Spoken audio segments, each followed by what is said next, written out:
how could a mindless universe produce mindful beings? How could matter produce consciousness? It just doesn't really equate. Because if we have consciousness, we have subjectivity, then surely the source of things contains that inner subjectivity and consciousness as well.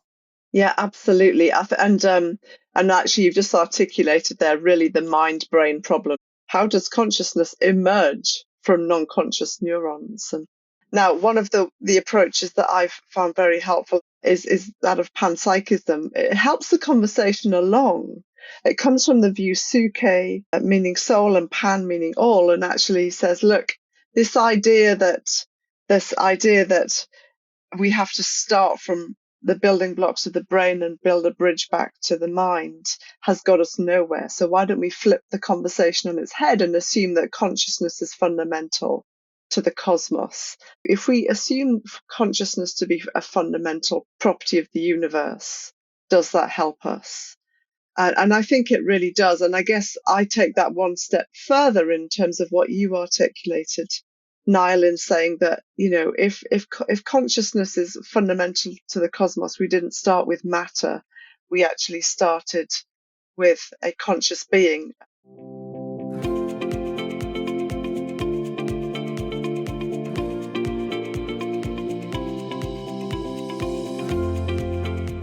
Okay, Sharon, welcome to the show. Now, you've written a very interesting book that focuses on the subject of, are we just our brains? And you obviously spent years writing this. Why is this such an important question, do you think? I think it's an important question because we live in an age that really celebrates science, and that's good and right. I actually come from a scientific background. I was a brain imaging scientist myself for a number of years. But that has kind of led to the impression that some people have that science can answer all of our questions, including the question of what a human being is. And there is the view out there that, held by some, not by all necessarily, that we are just molecules in motion, and that essentially is the foundation of what a human being is. And I suppose the ultimate kind of part of that I was responding to in Am I Just My Brain is that we are just the neurons in our head. And actually, I see a lot of flaws in that argument, as do many others. And so wanted to take time really looking at that. And Sharon, what do you think are the major implications individually and culturally if this is true, that we are just the products of our brains and it's all just brain chemistry and neurons firing? Like, what are the implications for us psychologically, but also culturally, of this belief? Yeah, and I think, the implications are firstly not simply for the neuroscientist and philosopher, they impact all of us, because what this view is saying is that everything that we say, think, and do is not coming from us per se, it's coming from forces beyond our control inside of our skull.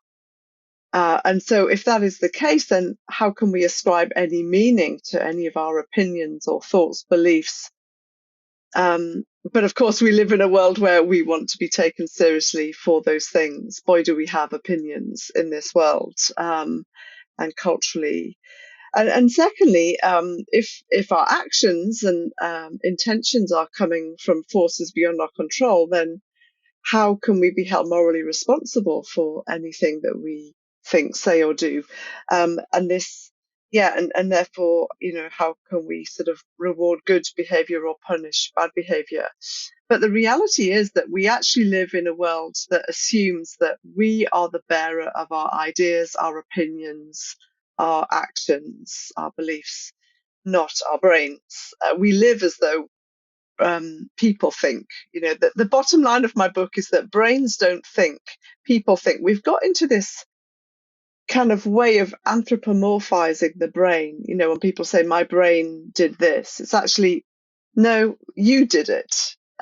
You're a person with a volitional will. And I guess that's one of my early points that I make in the book, that the reason you're not just your brain is because you don't just have a brain, you also have a mind. There's something that it is to be you that simply measuring and assessing the neurons in your head can't access. There's a conscious you that exists that is clearly mediated by your brain, but to say that it's the same thing is not correct.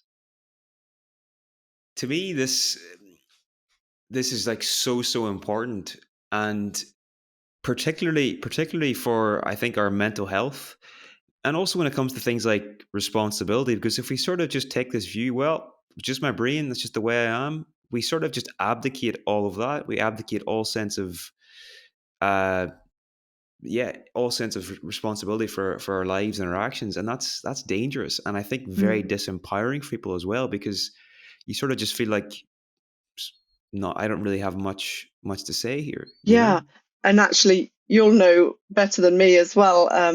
In psychology, the power of the mind on the body and brain is very significant, and is the basis of all kinds of therapeutic approaches to helping people. It's also the foundation of, the placebo effect and also psychosomatic illness. The mind is powerful, and therefore our thought life really does have a huge effect. And then in parallel with that, you've got the plasticity of the brain. Our thinking on how the brain functions has changed a lot. And it's only recently that people are now saying that it's actually incredibly plastic right up until old age. And actually, by the use of your mind, you can shape your brain, literally the neurons in your head. And that's a dynamic process that's ongoing. So, yeah, I think we're not passive in this process. There are things we can do. Definitely. So you've mentioned a few things there, but is there any other really compelling evidence, or what would you say is the most compelling evidence you've come across, or even strongest arguments to suggest that, our consciousness might be independent of neurons and brain chemistry? And something I heard you say in passing, you just sort of, it wasn't really a big thing, but it really stuck out for me. It was something along the lines. It was a question. It was, how could a mindless universe produce mindful beings? Now I'm Mhm. paraphrasing there, but that to me really hits home. Like, how could matter produce consciousness? It just Right. doesn't really equate. Because if we have Yeah. consciousness, we have subjectivity, then surely the source of things contains that inner subjectivity and consciousness as well. Yeah, absolutely. And actually, you've just articulated there really the mind-brain problem or the body-soul problem in the ancient world. And that's another thing that's worth saying. This is not a new question that's suddenly been thrown into the light because of the rise of neuroscience. People have been debating the relationship between the self and the body for many centuries. But it's got a new kind of flavor to it in our age, I suppose. Um, and I think that, yeah, how could non-conscious neurons generate conscious minds is really the conundrum, how you solve that. And actually it really does highlight the limitations of a reductive approach to human beings by saying if the mind is reducible to the physics and chemistry of the brain. It's the what David Chalmers articulates as the hard problem. It's extremely hard. It's near on impossible. Some would say completely impossible for non-conscious neurons to somehow generate conscious mind. And this actually even brings in the view of emergence. Those that say somehow when a number of brain parts and complexity comes together, the mind is an emergent property of the brain, but you still actually run up against this hard problem. Just because you start to talk about emergence, how does consciousness emerge from non-conscious neurons? And um, again, it's a very hard problem to solve. Now, one of the approaches that I've found very helpful, and I don't tie it to a particular view of mind-body relationship, but I suppose to say that Well, one of the views that's really helpful is that of panpsychism. It helps the conversation along. It comes from the view suke, meaning soul, and pan meaning all, and actually says, look, this idea that um, this idea that we have to start from the building blocks of the brain and build a bridge back to the mind has got us nowhere. So why don't we flip the conversation on its head and assume that consciousness is fundamental to the cosmos? Does that help us? If we assume consciousness to be a fundamental property of the universe, does that help us? And I think it really does. And I guess I take that one step further in terms of what you articulated, Niall, in saying that, if consciousness is fundamental to the cosmos, we didn't start with matter. We actually started with a conscious being, which I believe to be God. I'm a Christian theist, and that I bring that to my approach to this. And that actually helps solve the hard problem, because you're starting with a conscious being, and out of them came everything physical, including human beings and their brains. Wow, that's really interesting. And do you think panpsychism? So to me, I love that idea. The idea that matter and consciousness are sort of two sides of the same coin, and they always go together. And everything physical also contains some form of realm of some form of consciousness, even in some kind of really simple, rudimentary way. In Mm. most cases, um, to what extent do you think panpsychism is compatible with theism? I think that there would be some theistic panpsychists out there. I think that it could be. Um, I think that, I mean, you probably get theists actually, you have emergentists who are theists, and for them, actually, the chasm is crossed there from non-conscious neurons to conscious humans, because we don't just have matter in the equation. We're not simply in a closed system of cause and effect, which is quite a different position to be in compared with a materialist emergentist, if you see what I mean. And then you've got Christians, theists who would be um, substance dualists, that's another position that I talk about in my book, which says that the brain is a physical substance and the mind is a non-physical substance, and these two are distinct, but they do interact very closely. And then you might get some that say, yeah, we can solve the hard problem by saying, look, somehow consciousness imbues all that is physical. And I actually think all three of those views are compatible with theism. I hope I'm not committing some heresy by saying that, but I think that there's actually quite a lot of scope for thinking about a number of different mind-body positions. I mean, if you want to know what the Bible says about human beings, says that they're incredibly integrated as well. That actually, the word for soul, nephesh, is actually the product of all. When human beings have been formed, that's the product. It's not some immaterial part that was sort of slipped in along the way. That actually we're integrated physical and spiritual beings, and there's a very holistic approach to human beings. But on the other hand, we will also survive the death of our bodies. So there's a dualism in there somewhere as well. So and that's actually, when you asked me earlier about the most compelling evidence for the fact that I've forgotten how you phrased the question, but the thing that I wanted to talk about was neuroscience itself, clinical neuroscience, because when you start to look at actual people, you see we're pretty complex. We don't fit into tidy categories that we would like to fit into. And there are some very interesting cases that show that people are more than just their brains, and in some instances seem to be able to survive independently when their brain dies. So I guess one of the most convincing data sets, I don't know if you've looked at this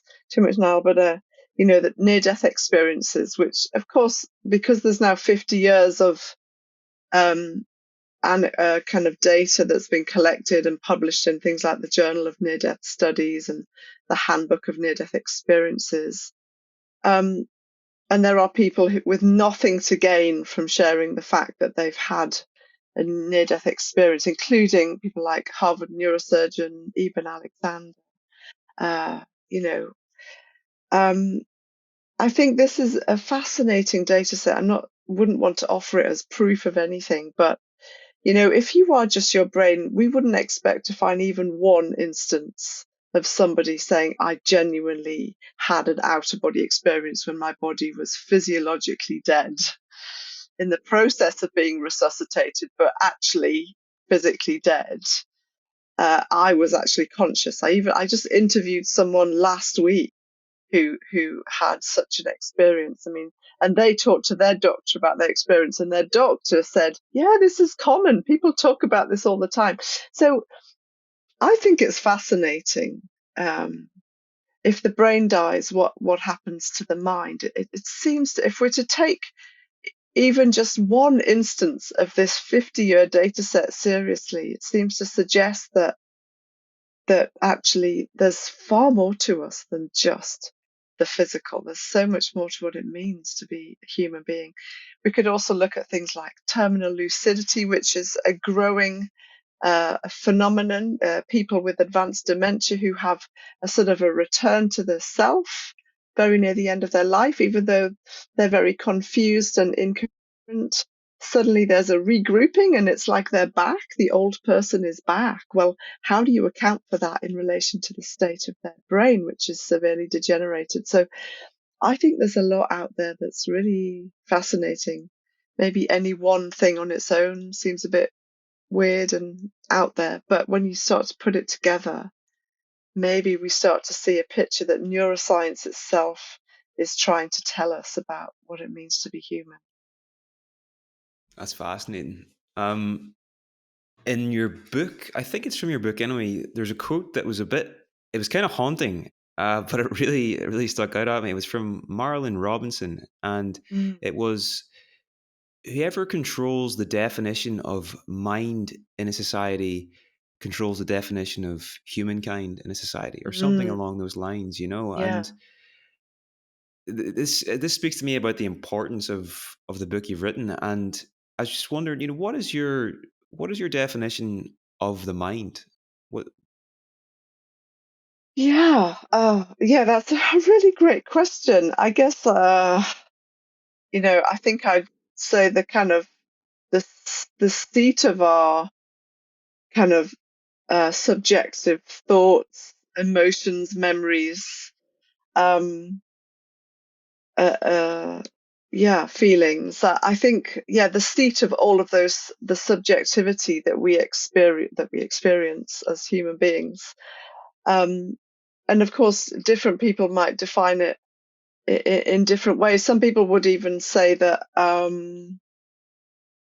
consciousness is part of the mind. It's not its own thing. It's actually an integrative part of the mind. And then there are others that might even say that the soul sits above all of that, and the mind is kind of part of the soul, and consciousness is part of the soul as well. So that's a whole nother layer to the conversation.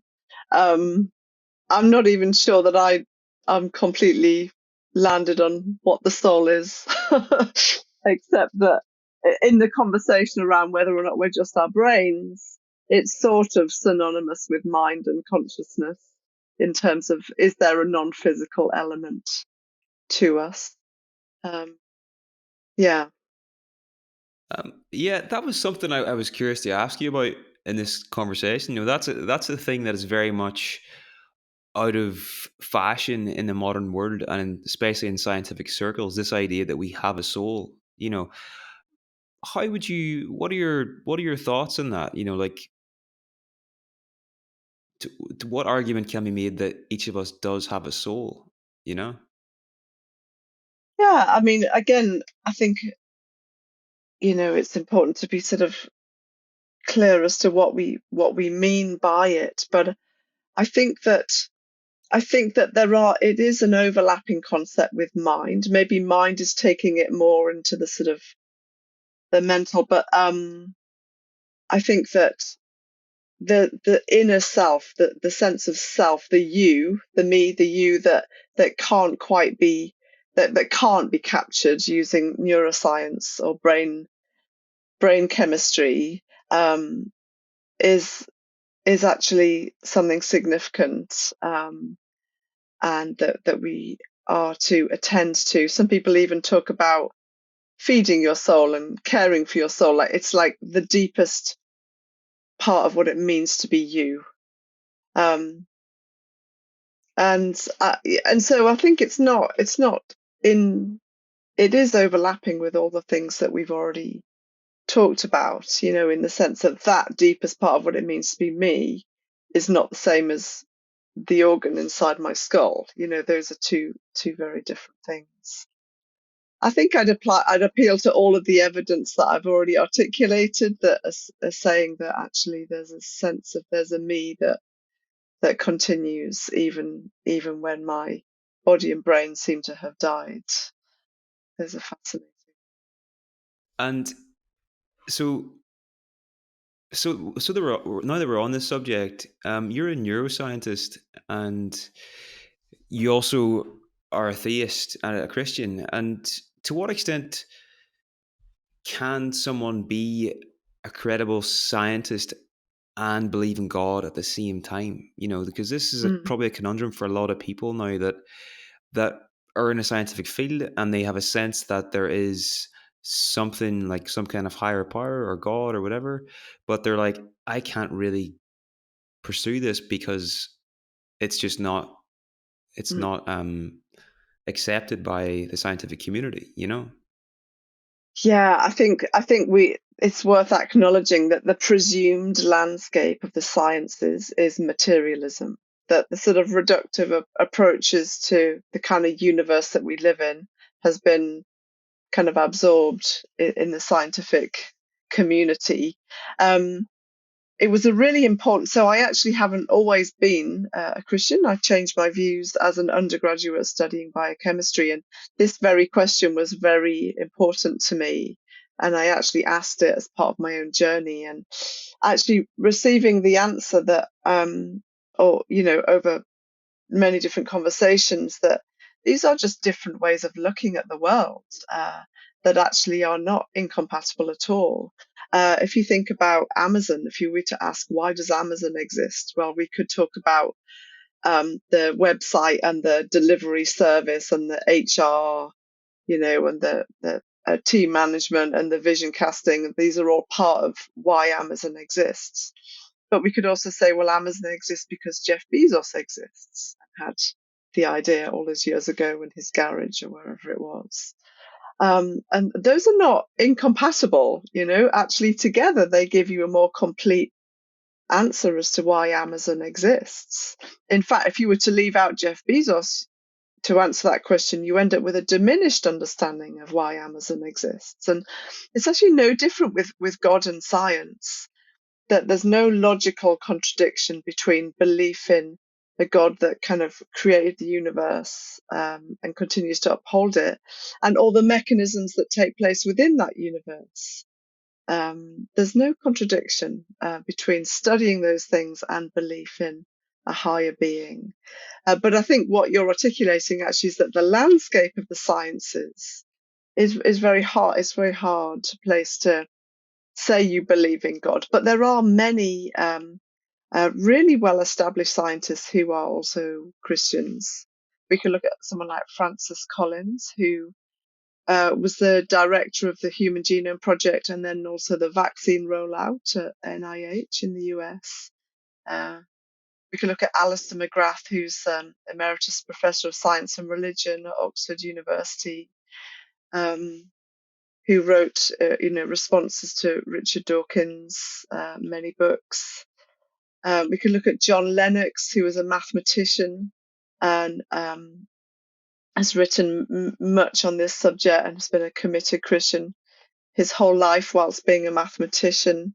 And we could go on and on. There are many other examples, and actually there are examples historically as well. People like Johannes Kepler, his work on planetary motion, Gregor Mendel for his work on genetics, Galileo. I know that's a bit more controversial, but he actually was a devout believer and studying the kind of the movement of planets. There are actually many significant scientists historically who it was actually their belief in God that inspired and drove forward their science. So it's kind of a travesty that we're in this place of needing to kind of reassure people that you can actually believe in God and be a scientist at the same time. Definitely can. For sure, for sure. Am I right in saying, and I'm not sure, I'm just sort of wanted to ask this. Science sort of answers questions about how everything works. It's about the how, but it can't really get at the bigger things of why, the questions of Mm. why things exist or why we exist. Is that Yeah. fair to say? Yeah, I think so. I want to be clear that, the scientists might ask lots of why questions, like why is this happening? Why did it, and that will lead them into studying phenomena that help to kind of understand better whatever their field is. There are why questions that are connected with the sciences, but in terms of the big picture why questions like, so I've been looking at, am I just my brain? Do we have a mind? That's all very well, and neuroscience can get at those, but why do we have a mind in the first place?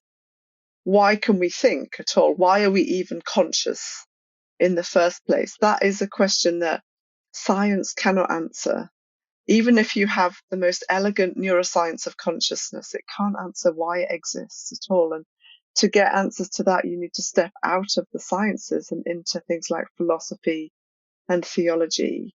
And similarly, why does the universe exist? Why are we here? What's the purpose of my life?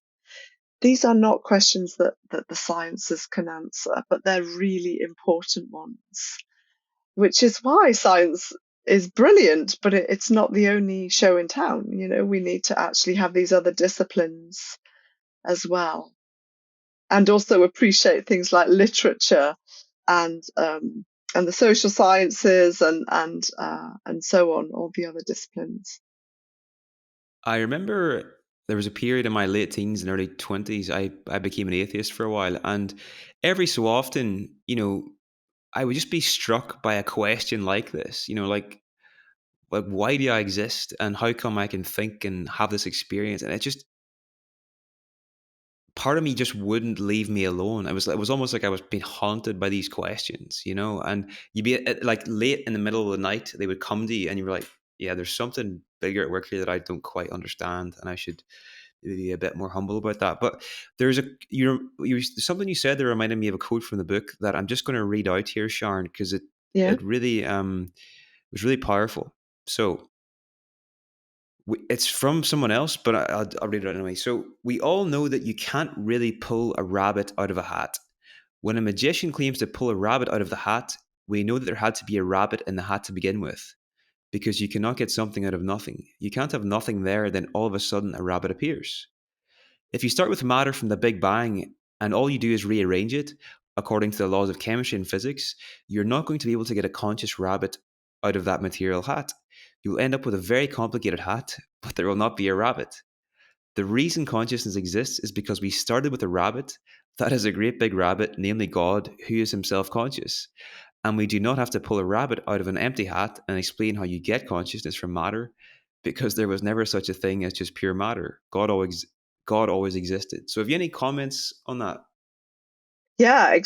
So that's a quote from J.P. Morland, who's a philosopher at Biola, renowned philosopher has done much thinking and writing on this topic. And it's really highlighting what we talked about earlier, that really the mind brain problem is trying to, the reductive approaches that seem to dominate the conversation are essentially saying that you can get a conscious rabbit out of a material hat.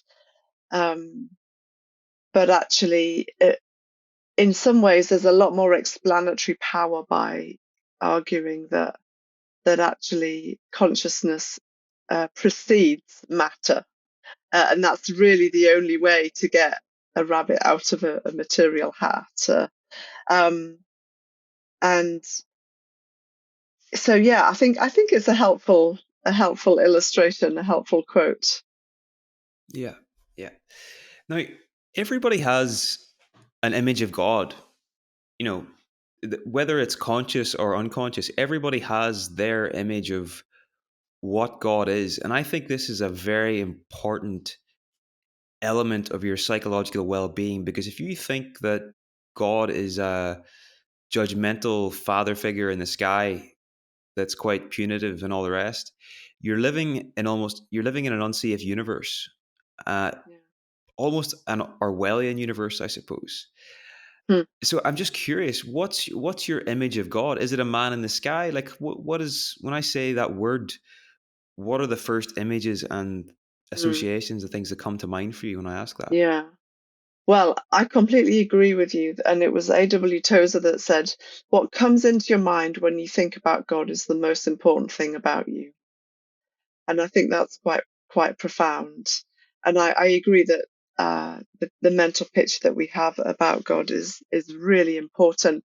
The image that comes into my mind, I have a number of things that I would want to say.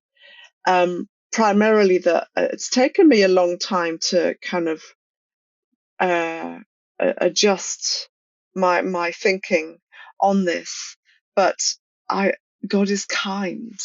Um, he loves the people that he's made. You know, the most famous verses in the Bible say, "For God so loved the world that he gave his one and only Son." Yeah, and so I think that, and actually the first thing that comes into my mind is actually the person of Jesus, because if you want to know what God is like, we're told to look at Jesus and look at the biographies of his life that can be trusted. They are reliable historically. And that's where we see what God is like, literally with arms and legs, walking the earth 2,000 years ago. And that's the first thing I'd want to say, that actually I've said many things now, so it's maybe the third or fourth. But um, that actually this God hasn't left us on our own. He's actually come to be with us in the person of Jesus. And what that means is he didn't just send us instructions on how to navigate our way through this gritty, messy world, but he actually came to be one of us, to come alongside us. And that tells us something about what God is like. And um, actually, this is relevant in terms of my other book that we're possibly talking about later, that actually forms the base of humanitarian aid. That's kind of where it comes from, the God who comes to be with us. And that's what God is like. And secondly, he loves us.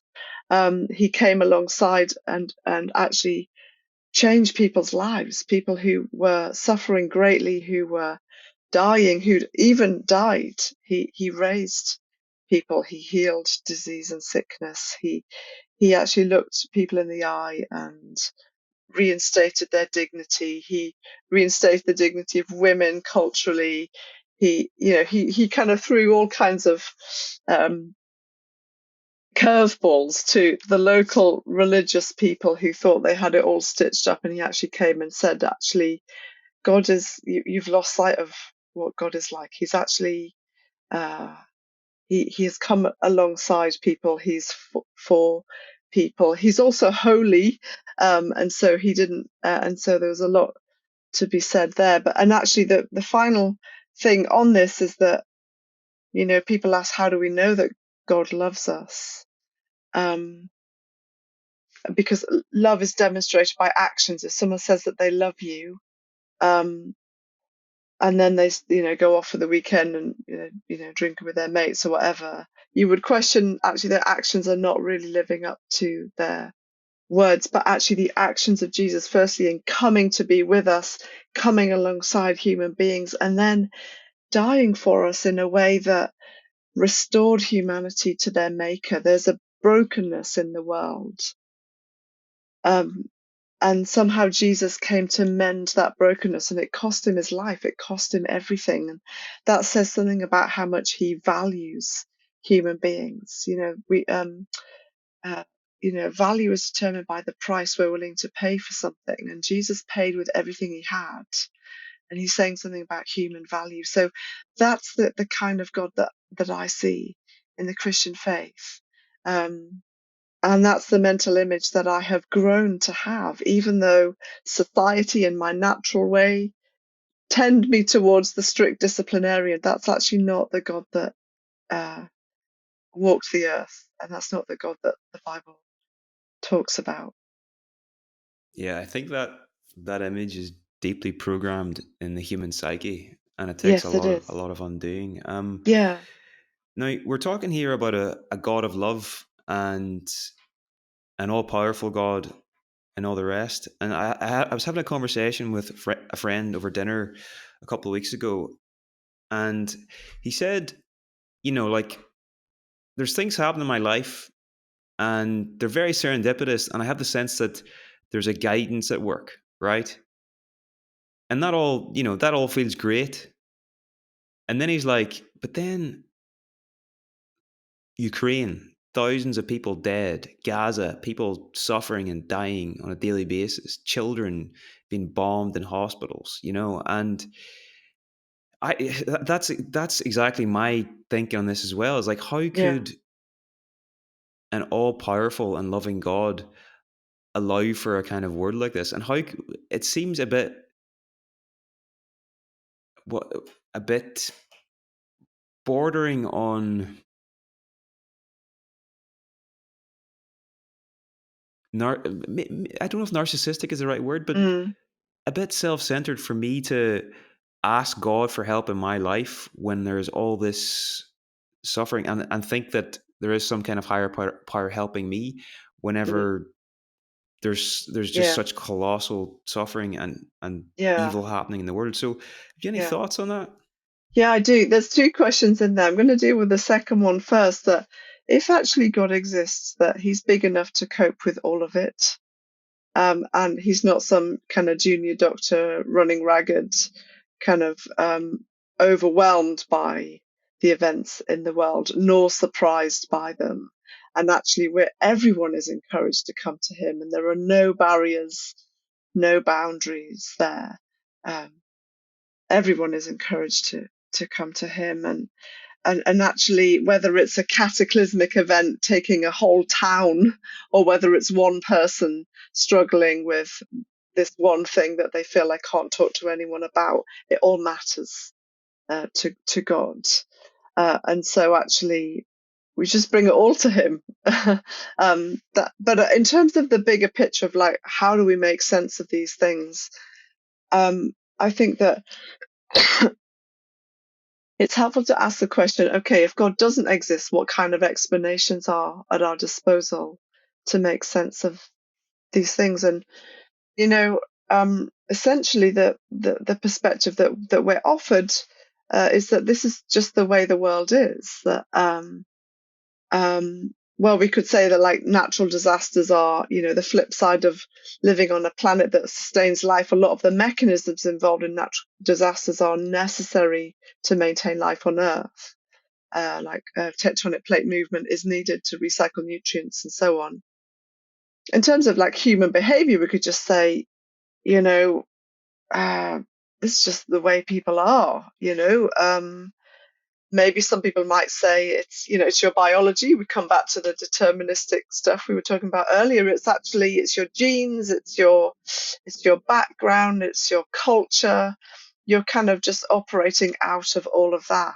But either way, it's just kind of the way the world is. And genetic disease is just the luck of the draw. If you add up all the DNA on Earth, it's going to go wrong replicating once in a while.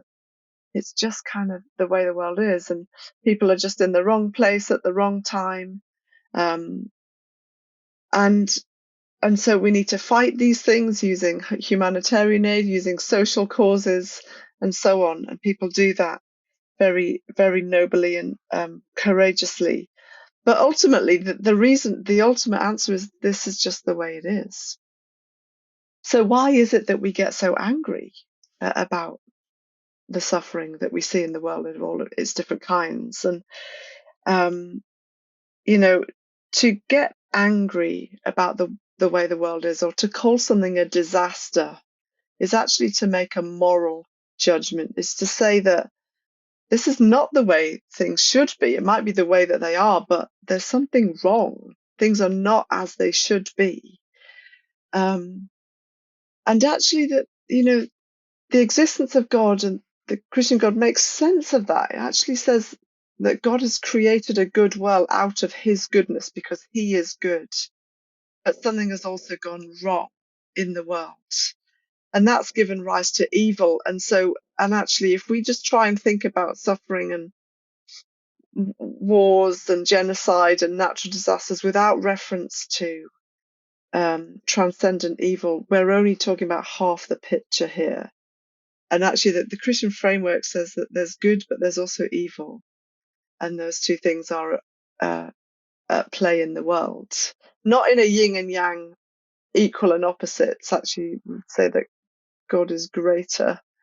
Um, but evil exists. And that's part of how we make sense of these things. And I think we see certain parts of the world where it feels like it's running amok, and just having free reign. And other parts of the world, it's a bit more subtle and insidious. And so that's how I would start. It's not where I would finish, but it's actually, if God exists, that we have a framework for acknowledging our anger, our rawness, our grief, at the way the world is. We have a grounds for saying, you're absolutely right. There is something wrong with the world. This is not how it should be. We live on a broken planet.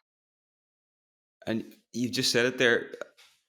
Why did you call the book Broken Planet? Like, what is the significance of these two words, do you think? Yeah, I think that, often when we suffer, we assume it. We often, again, with the disciplinarian image of God, we tend to think, is this God punishing me for something that I've done? Is God uh, kind of sending me a divine lightning bolt from heaven, as though there's something I need to learn that other people don't seem to need to learn? And I think I would want to say a categorical no to that. When we suffer, it is not a punishment from God to us. It is a consequence of living in a world that is globally broken, that we live on a broken planet. There's a brokenness in the world because, well, I would argue because there's a brokenness in the human heart. We have this incredible capacity for noble, kind, generous acts, and also capacity for terrible harm in every human heart. The Western kind of middle class person may feel a little bit more like, well, no, I'm a good person, but actually, all the different social experiments that have been done to see if you start to put people under high pressure situations and look what happens. I think we all have the capacity. It just looks different in different cultures under different levels of extremity and so on. Um, and so we live on a planet that is broken, but we're all caught up in it, not in a specific targeted way, but all of us are caught up. And we see that in nature with natural disasters, and we see it in human nature in terms of how we treat each other as well. And these are two different aspects of suffering that, moral evil and natural evil, in a sense, need a slightly different treatment, which is why I wrote a whole separate book on natural disasters. I have an earlier book on personal suffering, which is called Why. Interesting. Yeah, to me, you've touched on it there. Like, it's less about a broken planet and more about broken people and broken personal and cultural values. Because we value the wrong things, that means we pursue things that aren't good for ourselves and aren't good for the planet as a whole, which leads to just wide scale destruction and suffering, you know? And and what's your thesis in Broken Planet? Why natural disasters? Like, how can we make sense of a tsunami killing thousands of people. Um, Yeah. yeah. Do you have a response to that, or is that Yeah. Yes. So I divide it up into, I don't think there's one like easy one size fits all way of answering it in a couple of sentences. But I divide it up into natural factors, human factors, and spiritual factors. So the first point that I would make is that, and these are not mutually exclusive, these 2 points, I think together feel like they make a picture. The first point being that the problem isn't so much with nature, but with people. You've already made the point. That actually, when even though these natural events may occur, we have a way of making them so much worse by failing to prevent them, failing to take swift action, failing to build buildings that can withstand earthquakes. That we saw that so Broken Planet has stories woven through it of people that have encountered different natural disasters. And one of them was from Haiti 2010, and they even saw luxury hotels, 5-star hotels, pancaking in the wake of this earthquake because they hadn't put steel rods into the structures of the hotel because of corner cutting and so on. Whereas the same hotel in Japan just sways a bit and stays standing. Um, and so we saw that also in the Turkey-Syria earthquake of a couple of years ago. And so there are, one view is to say that the problem isn't so much with nature, it's with people. And one of the driving factors of the human influence is poverty, because human action has, very much enabled poverty and exacerbated it. And we so compare Haiti 2010, I've already mentioned, with California 1987. They were similar strength on the Richter scale. 57 people died in California, hundreds of thousands died in Haiti. We don't even know the proper numbers. It's so high, and one of the big reasons is poverty and high density housing and so on. We even saw that in COVID. It was people that had to go out to work because of their income and frontline nature of work very often that were getting sick and dying. And so, the problem isn't so much with nature, with people, and so there are these natural factors. These mechanisms are necessary to sustain life, but humans kind of have a way of getting in the way, failing to respond, failing to prevent them, and that increases the number of people that suffer and die, often by orders of magnitude. But then the other factor is these things are all helpful, but are they enough? Because there are some forms of suffering, there are some natural disasters that seem to have no beneficial effect and no human factor. And I guess the most pronounced, childhood diseases, genetic diseases in children. Why do these happen? And why even people that take good care of themselves and so on, why do they often end up dying young and so on? And I think it still calls for a deeper explanation beyond simply the human and the natural. And that's where I get into spiritual factors, where actually the biblical framework is to say that nature itself is broken. It's broken in some way, it's become broken somehow. And that plays out as well. So that it's not, there are no easy answers to this question. And sometimes it feels like almost the answers are not on their own. They're not enough with such a I think our response needs to be one of compassion and help as well as giving answers. I could say more, but I don't know if you want to come back to me on any of those things. just could you maybe expand? You said their nature is broken. Can you maybe expand on that a little bit? What do you mean by that? So somehow um, kind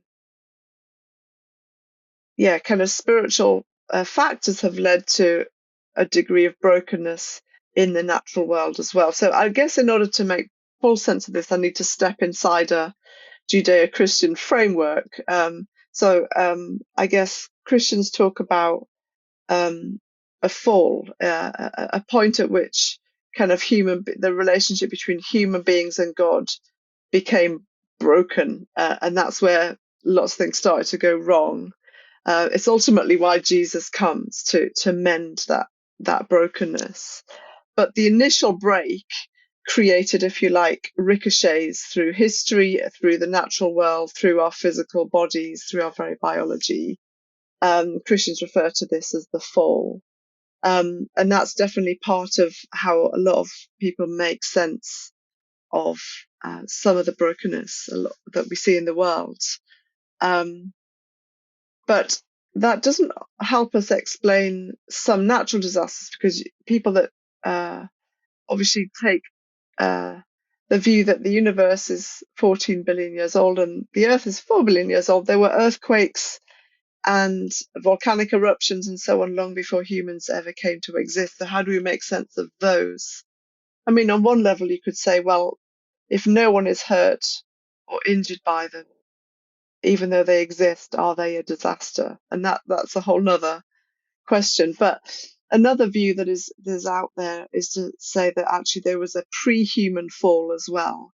When we get into thinking about the origins of evil, the origins of Satan or the devil, he's referred to as a fallen angel, an angel that was created good, but rebelled against God and fell to earth and began to create kind of chaos and damage and destruction. And when we look at I realize I'm getting into quite a lot of kind of a biblical framework here.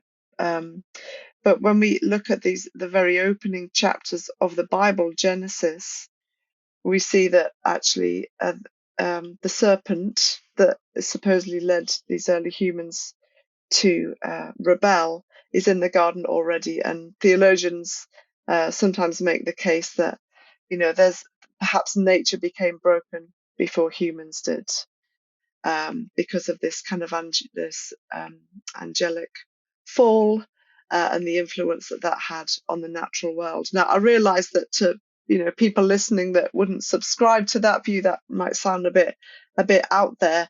And I guess I'm talking about something that happened so far back that it just seems like it's always been this way. But as I think about why people suffer, why they're going through it, sometimes it's the only explanation that really makes sense to me, that something is hardwired into our very biology, into nature itself, that just heads it on a path towards decay. And that's the only way that I can truly make sense of it, that there's something broken, fundamentally hardwired.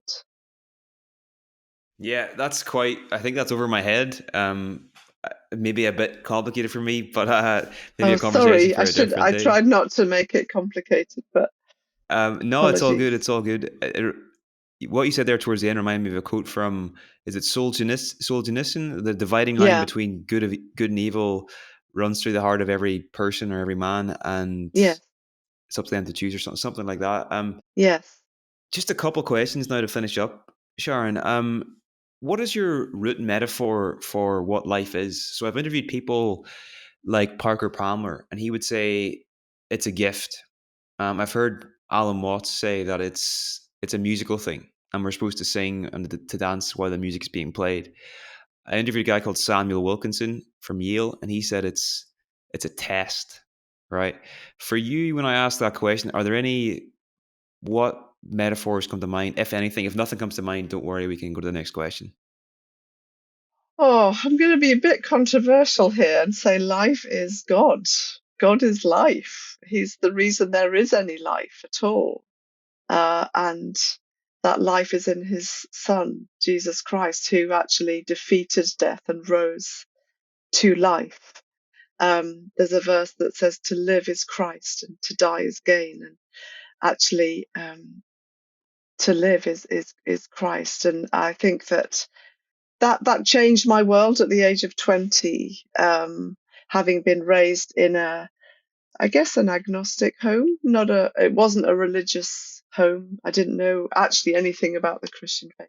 So, but that for me, I think that the very fact that we are even here is because God is life.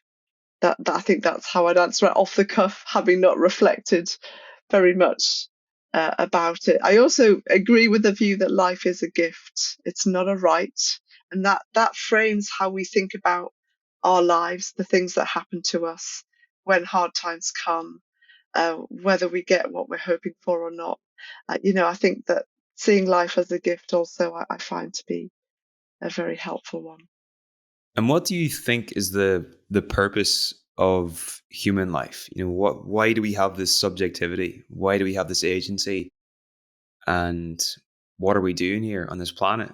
What's the point of it all?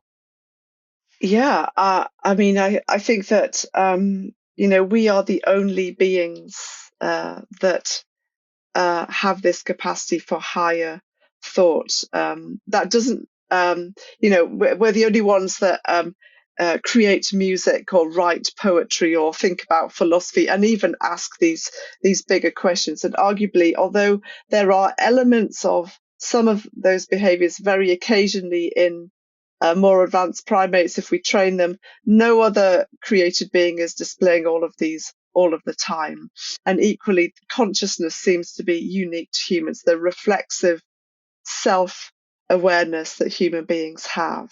That, and I think that that is something that is part of what it means to be made with God's fingerprints, with God's imprints, that human beings are not simply cobbled together through the process of time, though that may help to understand some of the mechanisms undergirding it. We come back to the science and God thing. These are not incompatible, but in terms of kind of what it means to be a human being, that we're made in God's image as conscious beings to think these things, to use our minds. Um, Both for the kind of flourishing of society, but also to think about bigger existential questions. Why are we here? Does God exist? Is there life beyond this one? And I think that we have that these levels of consciousness so that we can think those questions, and ultimately, if I put my beliefs on the line, to find the God that has made us and loves us and is searching us out and wants to know us. We are deeply relational beings made for relationship. We're driven by relationality. It's such an important part of who we are, that there's a God that actually that wants relationship with us, wants friendship with us. I think that's the purpose of our lives. And actually, I don't think it's the only part of our lives, but I think it's the foundation, and it breathes life into all of the other aspects of life as well. It actually adds color rather than diminishing into sort of a gray scale. That's what I came to experience. Okay. Well, Sharon, it's been a pleasure speaking with you today. Where can people find you online? Books, Broken Planet, Am I Just My Brain? Any others you'd point people to after this conversation? Look out for a book coming out in a year or so on religious experience. But those are the main ones at the moment. I have a website, dirckx.org. That's DIRCKX. Yes, there is an X.org. And I also have, so all my books are on Amazon.com, Amazon.co.uk. Am I Just My Brain is on the Good Book Company website, and Why and Broken Planet are on IVP website as well, and all the other places you can find books. I'm on social media sporadically, at Sharon Dirckx, all one, lowercase.